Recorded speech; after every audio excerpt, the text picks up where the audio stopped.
প্রশাসনিক দায়িত্ব আছেন, প্রশাসনিক কর্মকর্তা, এরা যে খুব ভালো কাজ ইতিমধ্যে আমাদেরকে দেখিয়েছে, আমি কিন্তু দেখি না, আমার চোখে কিন্তু পড়তেছে না। আমরা কিন্তু 5 মাস হয়েছে এসেছি, যখন 1 বছর যাবো 1.5 বছর যাবো মানুষ আমাদের কাছে এই জবাবদিহিতাগুলো আরো বেশি আশা করে। এখন কিন্তু সাধারণ মানুষ আমাদেরকে প্রশ্ন করে না, এখন ওনারা আমাদেরকে সহযোগিতা করছেন যে কাজগুলো শুরু করার। এই পৌরসভার যে কার্যক্রম এখন পর্যন্ত খুব একটা ভালোভাবে আমরা নিতে পারি নাই, করাইতে পারি নাই।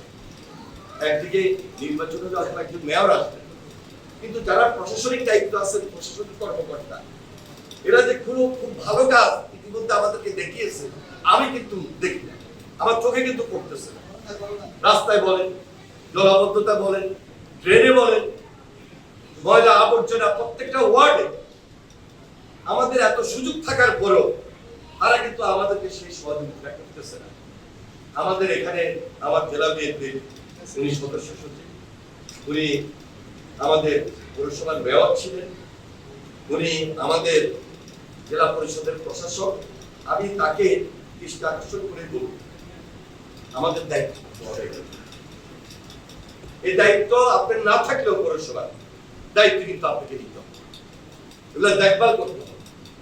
যেহেতু সেখানে রাজনৈতিক ভাবে নির্বাচনের এখনো সুযোগ আসে নাই, নির্বাচন হবে, মেয়র আসবে, দায়িত্বশীল লোক আসবে, কিন্তু তার আগে যে কাজগুলো করা দরকার, আপনার অভিজ্ঞতা আছে, সেই অভিজ্ঞতা দিয়ে যিনি প্রশাসক আছেন, যিনি সচিব আছেন, যিনি ইঞ্জিনিয়ার আছেন, তাদেরকে গাইড করা, তাদেরকে সঠিক পরামর্শ দেওয়া, এবং কোনোভাবে যেন লক্ষ্মীপুর পৌরসভার মধ্যে কোনো ধরনের দুর্নীতি না হতে পারে সেই দিকে বিশেষ নজর রাখতে হবে।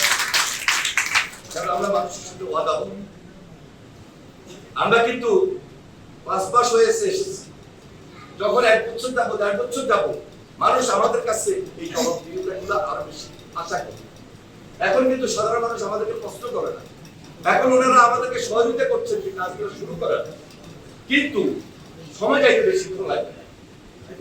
তাই আমি বলবো লক্ষ্মীপুর পৌরসভা আমাদের জন্য খুব বেশি প্রয়োজন যে দৃশ্যমান কাজ করার। এই ব্যাপারে আমরা সবাই দায়িত্বশীল, পৌরসভা ঠিকমতো কাজ করতেছে কিনা, রাস্তাঘাট ঠিকমতো হইতেছে কিনা, করাইতেছে কিনা, এবং আমাদের স্কুল বলেন, মাদ্রাসা বলেন, কলেজ বলেন, শিক্ষা প্রতিষ্ঠান বলেন, সেই দিকে আমরা নজর দিচ্ছি কিনা, পড়ালেখার মান ঠিক হচ্ছে কিনা, সবকিছু মিলিয়ে একটা সমাজ, সবকিছু মিলিয়ে একটা লক্ষ্মীপুর, সবকিছু মিলিয়ে লক্ষ্মীপুর একটা পৌরসভা, সবকিছু মিলিয়ে আমরা এই লক্ষ্মীপুরের আমাদের যারা সিনিয়র সিটিজেন আছে তাদের আশা ভরসা, আশা আকাঙ্ক্ষা সবকিছু মিলিয়ে এখানে যেভাবে আজকে আমাদের এই মসজিদ কমিটি আমাদেরকে চোখে আঙ্গুল দিয়ে দেখিয়ে দিয়েছে যে হ্যাঁ একটা সুযোগ আমরা আপনাদেরকে তৈরি করে দিচ্ছি, এই সুযোগে আপনি কিছু কথা বলবেন, এই সুযোগে আমরা কাউকে সম্মানিত করবো, এরকম সুযোগ কিন্তু লক্ষ্মীপুর পৌরসভা তো আরো বেশি।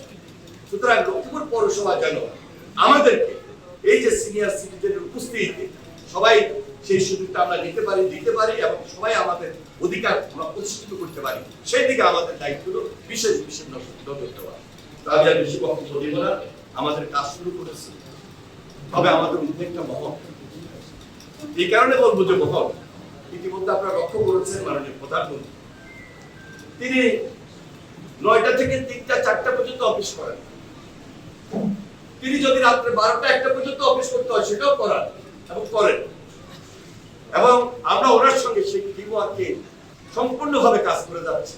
প্রত্যেকটা ডিপার্টমেন্ট তার নেতৃত্বে দৃশ্যমান, সকালে দুপুরে বিকালে সার্বক্ষণিক সময় সচিবালয়ে নিজে বসে থেকে আরামায়েশ না করে সেই কাজগুলো করছে একমাত্র জনস্বার্থে। তিনি নির্বাচিত, আমরা নির্বাচিত, আপনাদের দ্বারা আমরা নির্বাচিত বলেই আমাদের এই দায়িত্বটুকু আপনাদের জন্য, আপনাদের সকলের সহযোগিতা কামনা করে আমি এই আশাবাদ ব্যক্ত করছি যে ইনশাআল্লাহ আমরা আমাদের যে কাঙ্ক্ষিত লক্ষ্য নতুন লক্ষ্মীপুর গড়ে তোলা, সুন্দর লক্ষ্মীপুর গড়ে তোলা, সেই দিকে বিশেষ নজর রাখবো। আর যারা আজকে এখানে সংগঠিত হয়েছেন তাদের সবাইকে আমি আন্তরিকভাবে মোবারকবাদ জানিয়ে উপস্থিত যারা রয়েছেন সম্মানিত অতিথিবৃন্দ, আমার সামনে উপস্থিত অনেক সম্মানিত লোক আছেন, সাংবাদিকবৃন্দ, সবাইকে আন্তরিকভাবে মোবারকবাদ জানিয়ে আমার বক্তব্য শেষ করছি। খোদা হাফেজ। বাংলাদেশ।